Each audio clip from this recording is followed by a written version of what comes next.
Non, clairement, c'est Pierre Berger qui est à l'origine de l'exposition. Moi, je suis conservateur du musée Berbère du Jardin Majorelle. Donc je connais un peu la question. Et après l'ouverture de ce musée en 2011, on a souhaité diffuser, mieux faire connaître le patrimoine berbère. Et lorsque s'est posée la question d'une exposition à la Fondation Pierre Berger Yves Saint-Laurent, nous avons décidé de la dédier aux femmes berbères.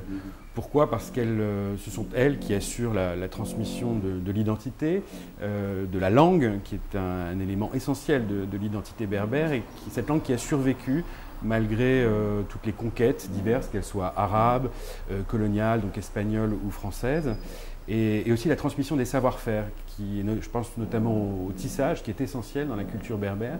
Le tissage, les tapis qui sont encore une fois un support identitaire où chaque groupe d'hommes et de femmes, de tribus reproduit les codes qui correspondent à telle ou telle tribu. Puisque le souci essentiel en tout cas dans la représentation des groupes berbères, c'est vraiment d'être identifiable et de se dire, même s'il y a des usages communs dans tout le Maroc, une fibule du Moyen Atlas ne ressemblera pas à une du Rif ou de l'Anti-Atlas. Et c'est ce qui nous a semblé intéressant de montrer à la fois dans la production des objets des femmes berbères, donc la poterie et le textile, et puis aussi l'apparat des femmes berbères à travers ces parures extraordinaires qu'elles portaient en permanence sur elles et voilà, qui leur permettait de s'identifier. Alors les parures sont extraordinaires, elles les portent toutes en même temps parce qu'il s'agit de la cagnotte familiale, donc on est bien d'accord, on la garde avec soi et donc parfois c'est très spectaculaire ces accumulations, mais on porte sur soi toute la fortune familiale.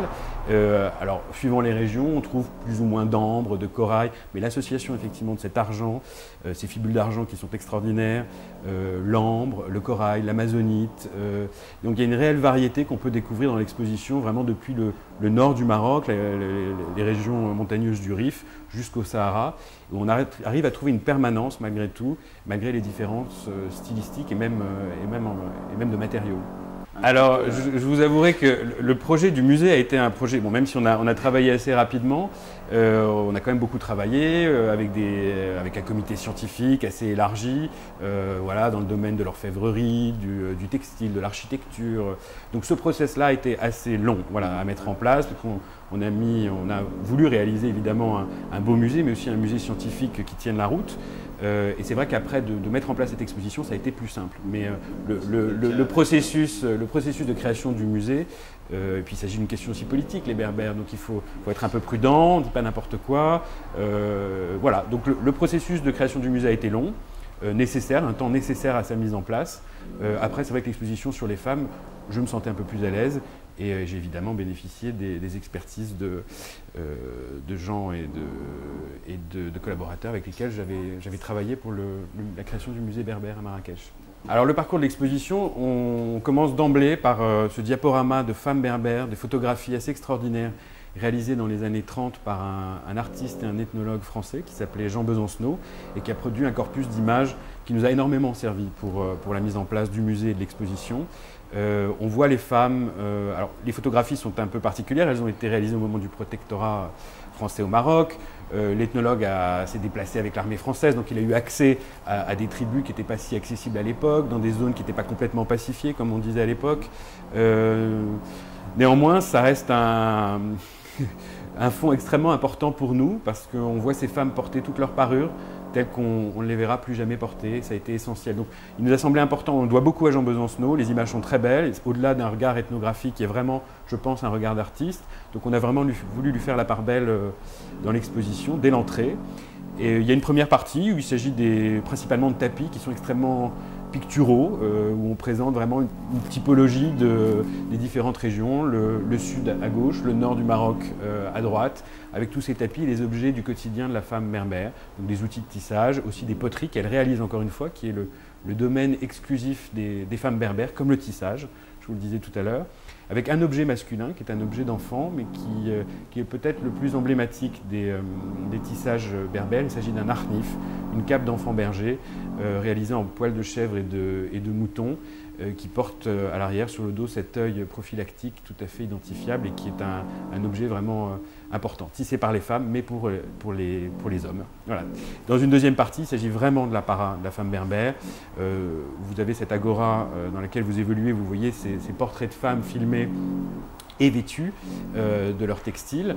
Et ces différents portraits de femmes desservent des différentes sections régionales où on comprend un peu mieux la typologie de tel ou tel textile ou bijou suivant les régions, avec un nombre de bustes parés assez important. L'idée, c'est d'être évidemment séduisant et je pense que les parures, elles sont spectaculaires, elles sont très belles, c'est plein de couleurs on parle aussi de dimension et de poids, enfin, c'est vraiment impressionnant. Donc là-dessus, on ne ment pas, donc c'est très spectaculaire. Après, on veut évidemment être didactique et faire comprendre qu'il y a une permanence dans l'identité berbère au Maroc à travers des diversités, malgré tout, suivant les régions. Donc oui, c'est une exposition, donc elle est séduisante et didactique. Je pense que c'est l'idée d'une exposition. Enfin, de ce type-là, évidemment. On n'est pas dans les beaux-arts. Ça évolue, en fait. J'ai des périodes. Voilà, je peux aimer un pendentif très stylisé de zone saharienne, une khamsa, donc. Après, ça peut être il y a un très beau textile, oui, qui ne nous appartient pas, malheureusement, qu'on a emprunté, mais que j'aime beaucoup, qui est une cape haït-sérouchène, voilà, du Moyen Atlas, dans des tons bleus, où on retrouve cette permanence de rayures, qu'on retrouve à peu près dans toutes les capes berbères, mais voilà, si c'est mon hit. Alors la femme berbère aujourd'hui, elle continue de transmettre la langue, hein, toujours. Alors évidemment, plus matinée de Darija, qui est la langue vernaculaire parlée au Maroc.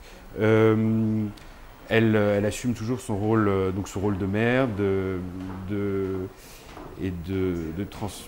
transmettrice. De transmission, pardon. Et